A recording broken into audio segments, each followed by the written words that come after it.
USA truck से अपने customer वीर ने लेके आया है 2022 ਦਾ ਫਰੇਟਲਾਈਨਰ ਕਸਕੇਡੀਆ ਟਰੱਕ।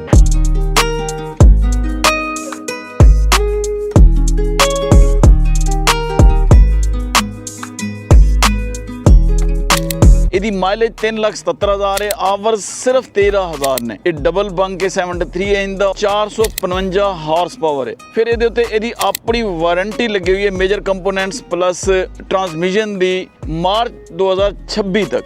ਇਸ ਤੋਂ ਇਲਾਵਾ ਇਹਦੀ DOT ਹੋਈ ਹੈ, ਇਨਸਪੈਕਸ਼ਨ 43 ਪੁਆਇੰਟਸ ਦੀ ਹੋਈ ਹੋਈ। ਬੜਾ ਹੀ ਸੋਹਣਾ ਵਧੀਆ ਟਰੱਕ ਹੈ। ਅਗਰ ਤੁਸੀਂ ਲੈਣਾ ਚਾਹੁੰਦੇ ਹੋ, ਇੰਟਰਸਟਿਡ ਹੋ ਤੇ ਇਹਦੀ ਪ੍ਰਾਈਸ ਬੜੀ ਮੁਨਾਸਿਬ ਹੈ, $85,895। ਅਗਰ ਤੁਸੀਂ ਇਹ ਟਰੱਕ ਵਿੱਚ ਇੰਟਰਸਟਿਡ ਹੋ ਤਾਂ ਸਾਡੀ ਵੈਬਸਾਈਟ ਹੈ www.usatrucksales.com। ਉੱਥੇ ਜਾਓ, 1096 ਇਹਦਾ ਸਟਾਕ ਨੰਬਰ ਹੈ, ਥੱਲੇ ਸਾਰੀ ਡਿਟੇਲ ਦਿੱਤੀ ਹੋਈ ਹੈ। ਫਿਰ ਵੀ ਕਨਫਿਊਜ਼ਨ ਹੈ, ਸਾਡਾ ਨੰਬਰ ਹੈ 183369872224। ਉੱਥੇ ਵੀ ਤੁਸੀਂ ਸਾਡੇ ਨਾਲ ਰਾਬਤਾ ਕਰ ਸਕਦੇ ਹੋ। ਸਾਨੂੰ ਤੁਹਾਡਾ ਇੰਤਜ਼ਾਰ ਰਹੇਗਾ। ਸ਼ੁਕਰੀਆ।